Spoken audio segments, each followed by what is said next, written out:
Hello students.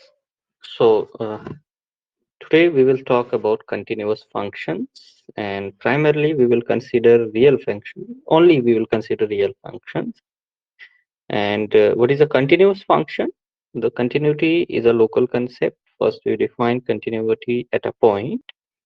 For that, let us consider a function f defined on some subset of real numbers r, and suppose its range also is in r. Let this be a function, and let us take a point A in the set A, which is the domain of the function. Okay, in the simplest language, in the simplest form, we say that this function f is continuous. F is continuous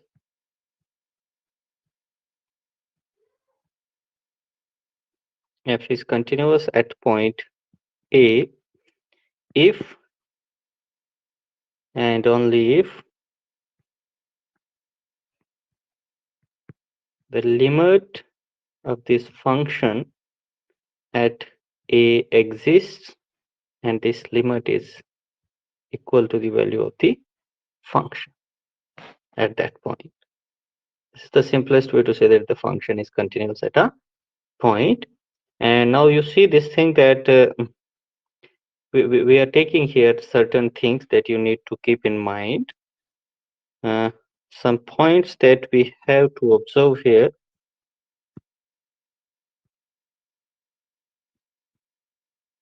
Number one, this is in comparison with the definition of a limit of a function. First here, the requirement is that f is defined at A. Only then we can talk of the continuity of the function at that point, whereas this was not the requirement in case of a limit, because you don't need their function to be defined necessarily at that point where you want to evaluate its limit. Another thing that is happening from the definition is that function needs to be defined at A, and at the same time the limit of the function must exist at that point. Exists, and this limit should not be something different. It should be exactly equal to the value of the function. So this is the requirement. So there are certain things that you can rule out for a function to be continuous, because if your function is not defined at a certain point, you don't need to check whether it's continuous there or not. And if a function is not continuous at a point, if f is not continuous at point A, then A is said to be point of discontinuity. Then A is known as the point of discontinuity of f. Or we can also say this thing that f is discontinuous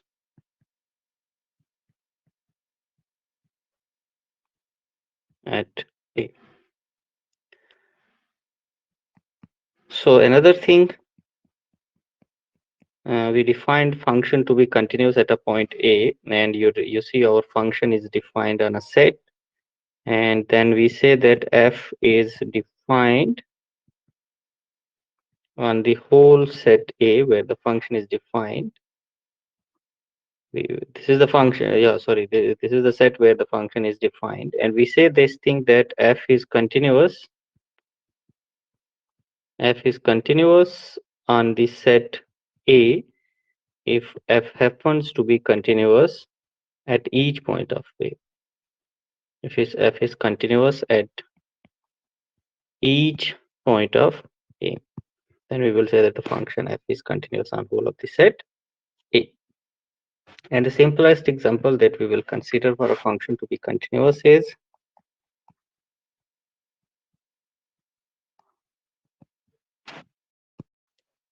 f of x equals to ax plus b, where a and b are constants.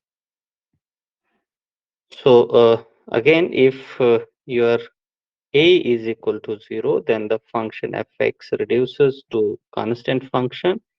And in this case, we know that limit of a constant function is the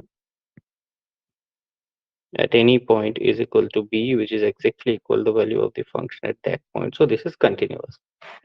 And also, since this function is linear, if a is not equal to 0, then we remember this thing that its limit exists. In fact, I can again do this thing that for each epsilon greater than 0, we can choose delta to be epsilon upon mod of a, such that for x minus a less than delta implies, let us look at f of x minus, yeah, I don't need to take a because a is already fixed there. Instead, I will take, let me make some correction here. I will compute a is already given as to na, so I cannot, I'm not going to confuse you with this a. So I will compute the continuity of the function at, instead of a, I will compute this at a point c, some point arbitrary c. So f of x minus f of c, if you compute this thing, this becomes ac plus b, ax plus b minus ac minus b, which is after cancelling b and with its additive inverse minus b, you are left with absolute value of a times x minus c. And now if you are taking this absolute value of x minus c to be less than delta, then it comes out to be more, less than mod of absolute value of a times delta, and you look at the value of the delta, which is epsilon upon absolute value of a, and a is non-zero, so it cancels out, you're left with epsilon. So for every choice of epsilon, there exists a delta such that whenever 0 greater than x minus c less than delta, then the f of x minus f of c is less than epsilon. That means the limit of the function at this point exists, and this limit of the function at point c is nothing but the value of the function at that point. Hence, we say that f is continuous. F is continuous at c. And c was an arbitrary point, so it is continuous everywhere for every real number on R. So it is continuous on whole of the real line R. But I will again go back to the definition here. Definition, what was the continuity? F is continuous at point A. This is the definition. Limit x tends to a, f of x is equal to f of a. Limit of the function x is equal to the value of the function at a. So if you look at the definition of a limit, definition of a limit implies that for epsilon greater than 0, there exists delta greater than 0, such that what happens whenever the distance of x from a is less than delta, but x not equal to a, that's why I'm taking greater than 0, then this must imply that the distance of f of x minus f of a is less than epsilon. If it happens, then we say that the limit of the function exists and its value is f of a. And but in our case, in case of continuity, our prerequisite condition is that your function needs to be defined at a. If it is defined at a, then in this case, where we are taking absolute value of x minus a greater than 0, that means we are not considering x to be equal to a. We can consider x to be equal to a, because it will not harm us because our function is defined at a, and then instead of then the basic epsilon delta definition of the continuous function runs on the same line as the basic epsilon delta definition of the limit, provided that instead of considering 0 less than absolute value of x minus a less than delta or equivalently x not equal to a, we can consider x to be equal to a as well, and in this case we will remove this thing. We don't require it. Then your definition will be like this. Okay, and this will be the epsilon delta definition.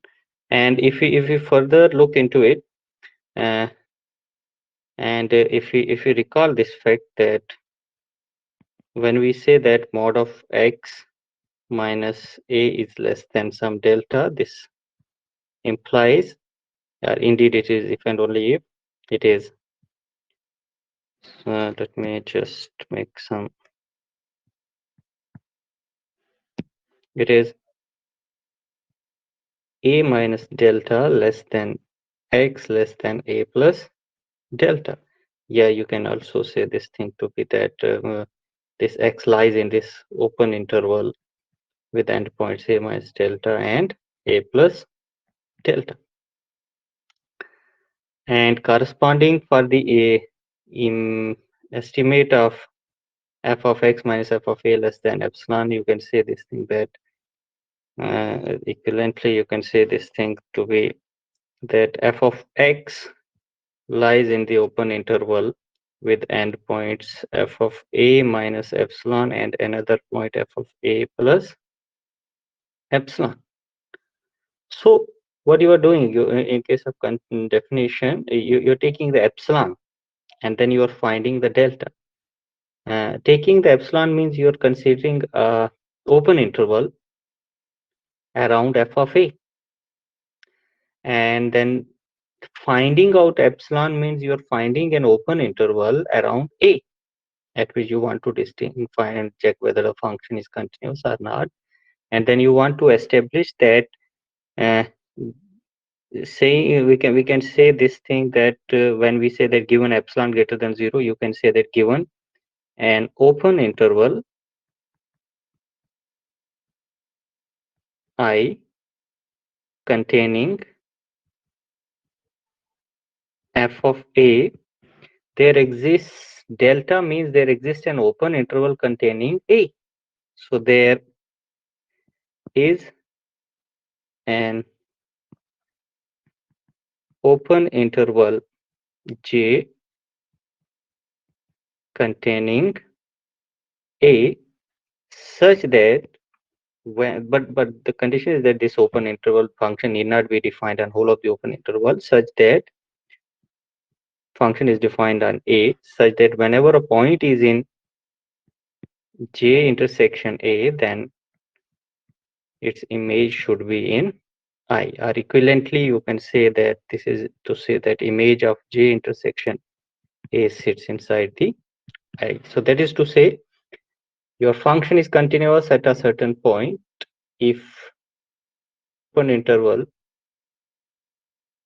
containing the image of that point, which I am considering here f of I, containing image of that point contains an entire interval contain as an image, but that interval must contain the point a, or we can say more clearly this thing in this way that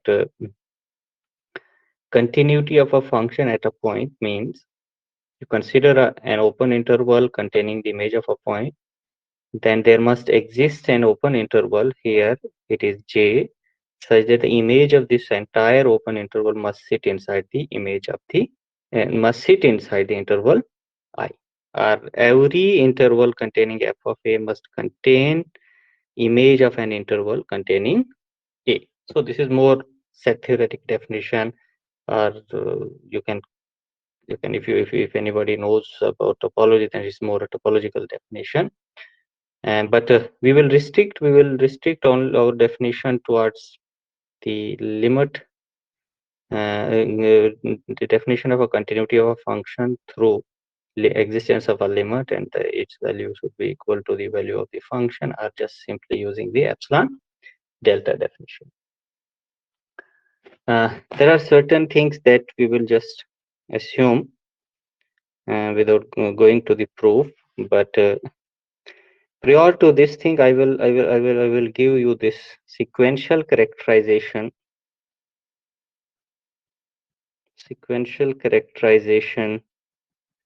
of continuity. The way we characterized limits through sequences. So similarly, it is given continuity is also given through sequences, and it's an important tool for proving the theorems and shortening their proofs. Let f be a function defined on a set E and A be in A. Then the following statements are equivalent.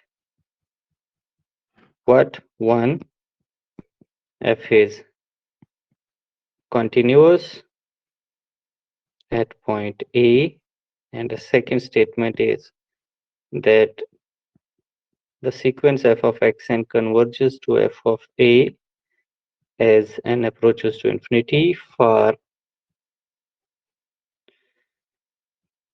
every sequence xn in A converging to the point A as n tends to infinity.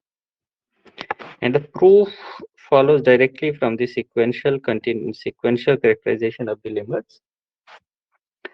When suppose first holds means your function is continuous.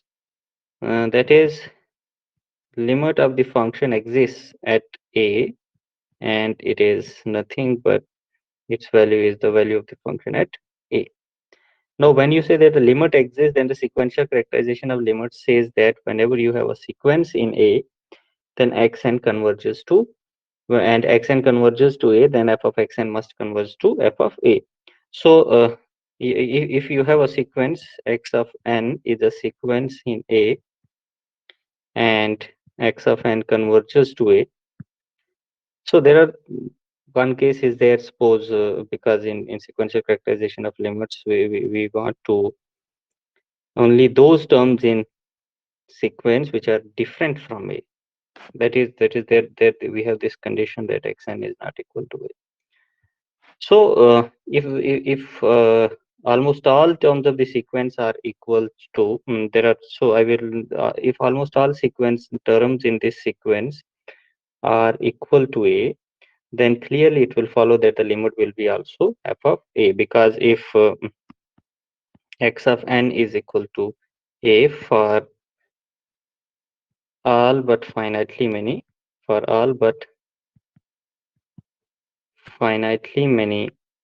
n, then clearly it will imply that f of xn will be equal to f of A for all but finitely many n.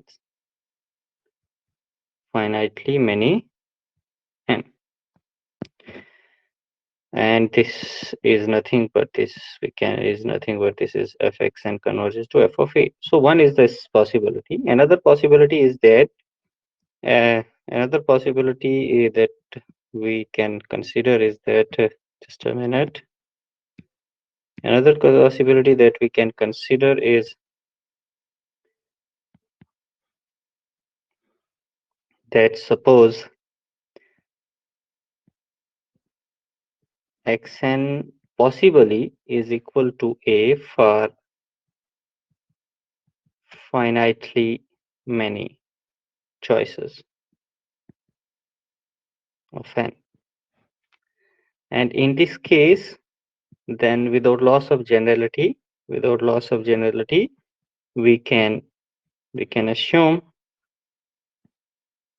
that xn is not equal to A for all n. Just deleting these finitely many terms which are equal to A, and then by sequential characterization, characterization of limits, it follows that because limit exists at that point, it follows clearly that the sequence f of xn converges to f of a. Then there is another possibility also that for xn is equal to a for infinitely many choices of a, and at the same time xn is not equal to a for infinitely many choices of a. So in both the cases, if xn is not equal to a, you can then for that particular subsequence you can your your sequence f of xn still will converge to f of a, and for the choices where x of n is equal to a for infinitely many choices, then again you will get that subsequence, and for the same subsequence your sequence will f of x and will converge to f of a, and then clubbing those both you will get the desired result. And converse follows very easily because in suppose second holds means we have to now show that the limit of the function exists, and it directly follows by sequential characterization of limits. It is clear that f of xn converges to f of a whenever xn converges to a, implies that limit of fx x converges to a exists, and the value of this limit is f of a, and that is to say that your function f is continuous at a. And so this way you just characterize the continuity through sequence, and we call it as a sequential continuity as well, but both are the same thing. So the main thing that we have to talk about in this lecture is the an important property of continuous functions, which is extreme value theorem. Extreme value theorem. For extreme value theorem, I need to tell you the concept of a bounded function. What is a bounded function? Bounded function, suppose your function f is defined on a set A to R, then f is said to be a bounded function if the range of the function is bounded set, if the range of function f of a is a bounded set. And if range of a is a bounded set, you recall the bounded set means, you recall this point that a subset of R is bounded if and only if there exists some m such that absolute value of each point in A is less than or equal to that number m. So that is in case of functions, we can, if we rephrase the definition of the bounded functions in terms of this, we can get that f is bounded if and only if there exists a positive number m greater than 0 such that absolute value of image of each point is less than or equal to m. So this is a bounded function.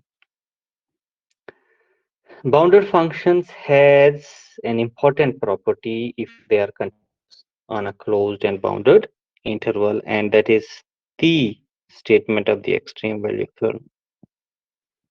That suppose I will take I to be directly A and B. That simply means that I is closed interval and bounded interval.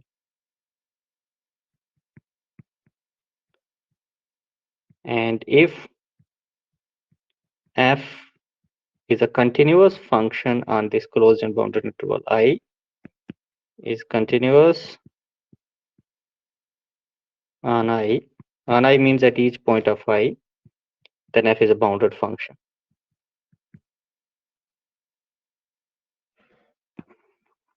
then f is a bounded function. And not only this thing, the more important thing is that because once you say that your function is bounded, then its range will be bounded, and by completeness axiom, its range will have its supremum and infimum. So does then those supremum of its function's range is called the supremum of the function, and infimum of the range of the function is known as infimum of the function. And those two numbers will exist because of completeness axiom, because for any bounded set, its supremum and infimum always exist. There is the completeness axiom. So if we suppose M is its supremum of I, and small m, capital M is its supremum, and let us take small m to be its infimum in I, then theorem says that this supremum and infimum are attained. Then at some value f of xm will be the supremum of the function, and at some another value f of x small m will be equal to m for the choices xm, xm in I. So that is the important aspect of this extreme value theorem, that on a bounded closed interval, continuous functions are bounded, and in fact, more than that, these continuous functions attain their supremum and their infimum. They attain both their extremes. Let's try to see its proof. Proof is an amazing application of a Bolzano-Weierstrass theorem. We will call it also. But go through the contradiction. We suppose that your function is not bounded. Suppose f is not a bounded function. What happens then? If it is not bounded, that means for each natural number and greater than 0, it's a natural number only. Yeah. It's writing greater than 0 will not make any effect. We'll simply write if each natural number n, then there will be a point in the interval I where your function value will exceed that natural number n. Because it's not bounded. If it's not bounded, it will exceed, this value will exceed every natural number. Now, for every natural number, you are finding a point in x and I. So you are getting a sequence xn in I, and I is a bounded interval. So this sequence is bounded sequence in I. And Bolzano-Weierstrass theorem is that every bounded sequence has a convergent subsequence. So it will have a convergent subsequence. So by Bolzano-Weierstrass theorem,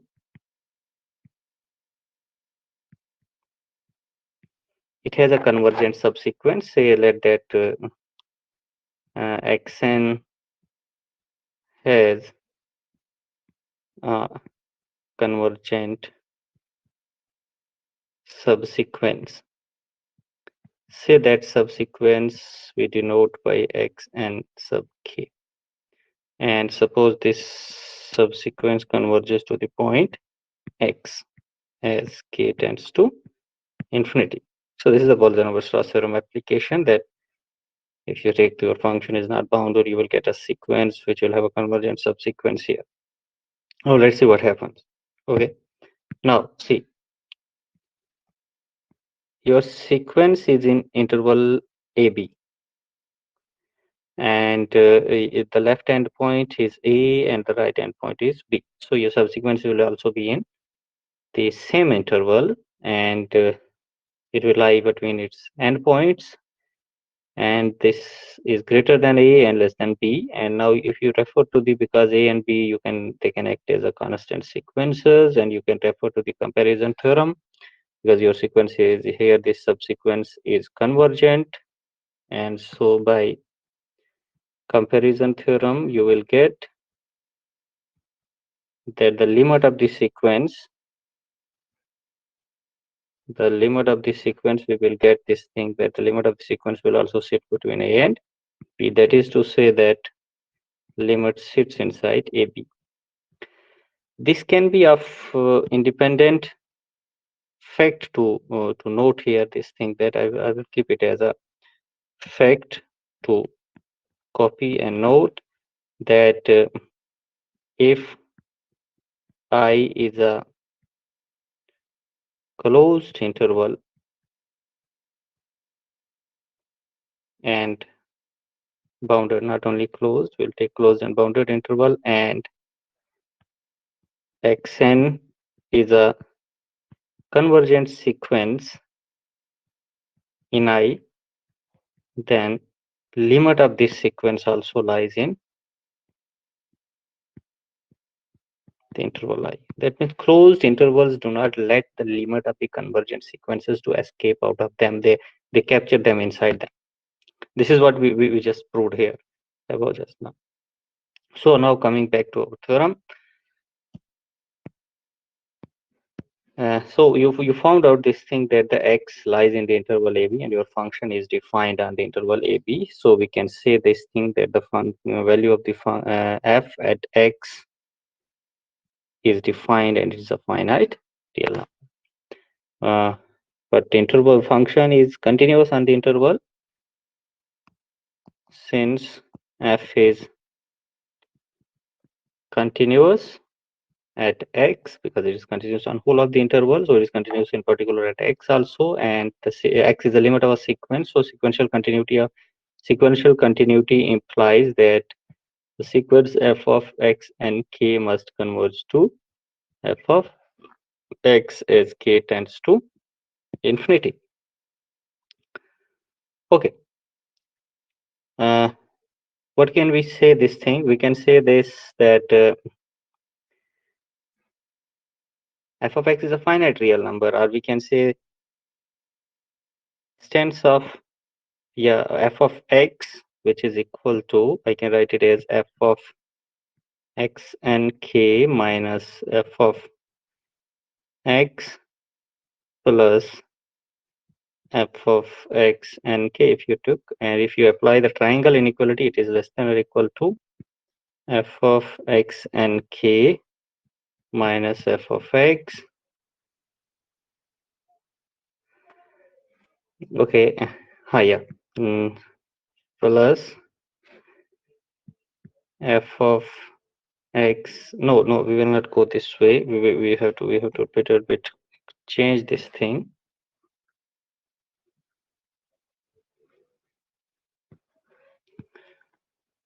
Okay, now coming back. Now your sequence f of x and k is converging to f of x. Now look at this condition here. Let me call this condition as a star. From star, we have this thing that mod of absolute value of f of x n is greater than n. So from star, for the subsequence x and k, this is greater than nk. And also we know this thing because these are indices of the subsequence and they go to infinity. And this, if you again apply the comparison theorem, it will follow that the limit of this left hand side will also go to infinity, and but the limit of the left hand side is nothing but this is the absolute value of f of x. This means that its limit is infinity, but this is contradiction because you see this thing that your function is defined on x, and if it is defined on x, so f of x is a finite real number and the absolute value of finite real number is finite. Hence, we obtained a contradiction. We have to now accept that your function is a bounded function. Now your function is a bounded function, and now we go to see that because its supremum will exist and its infimum will exist, and now we have to show that it attains its supremum and it attains its infimum.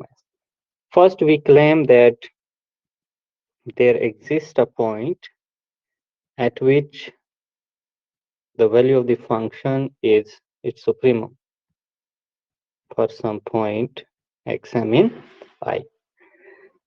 In this part also we will go prove this thing by contradiction, and we will suppose that at no point of the interval, the value of the function is equal to the supremum. If this happens, then what will happen? That means at each point, the value of the function is strictly less than supremum. Suppose this happens. If this happens, then I have to define a function g of x as 1 upon m minus f of x, and I'm defining this function on the interval I. You see, uh, m minus f of x is not 0. In fact, m minus f of x is positive quantity. It is not 0, and m minus f of x is continuous function, because we assume this fact that sum of continuous function is continuous function. It is continuous function. Its reciprocal is continuous function, because m minus f of x doesn't vanish anywhere. In case of quotients of two functions, the problem of continuity arises only at the points where the denominator vanishes. So, but here the denominator doesn't vanish anywhere. So, g becomes a continuous function on the interval I. And in the first part of the theorem, we proved that any continuous function on a bounded interval is bounded. Hence, g is bounded. Hence, g is bounded. And if g is bounded, then g of x has to be less than or equal to, it must have its supremum and it must have its infimum also, but in particular, suppose it is less than or equal to some quantity c, because it is continuous function. And this simply implies 1 upon c is less than or equal to m minus f of x, or this is to say that f of x is less than or equal to m minus 1 upon c. And in fact, this c will be some positive number. For some positive number c. Now what happens? See, m is greater than m minus 1 by c, because c is a positive number and it is a non-zero number. And what you found? You found that that we have this thing that the value of the function is less than or equal to m minus 1 by c for all x in I. That is to say that for each y in the range of f of a, this y is less than or equal to m minus 1 by c. And we can see this thing that we can say that this m minus 1 by c is an upper bound for this set, which is f of a, the range of a. And we know this thing that the upper bound is always bigger than the supremum. And what is the supremum f of a is m. M is less than or equal to m minus 1 by c, but m minus m minus 1 by c is less than m. And this inequality in itself is a contradiction. In itself is a contradiction. And if it is a contradiction, hence what must happen? Hence there must exist a point in the interval I such that f at xm is the supremum of the function. And likewise on the same argument, like in running on this the same argument, similar argument, there exists a point in the interval I such that at that point the value of the function is the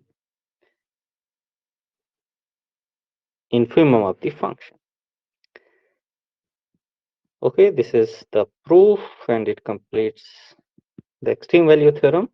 But in this case, I will just put out sub points. We already know this thing that if supremum is attained, if supremum is within the set, then that supremum is also known as a maximum value, and if the infimum is attained within the set, then it's called a minimum value.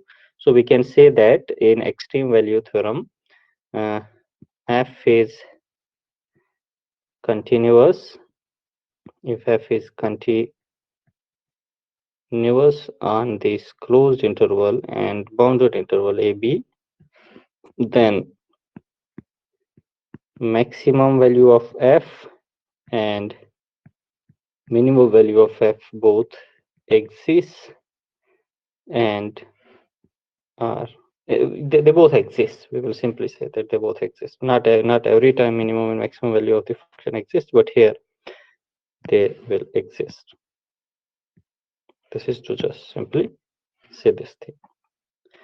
But this theorem, we need to be careful.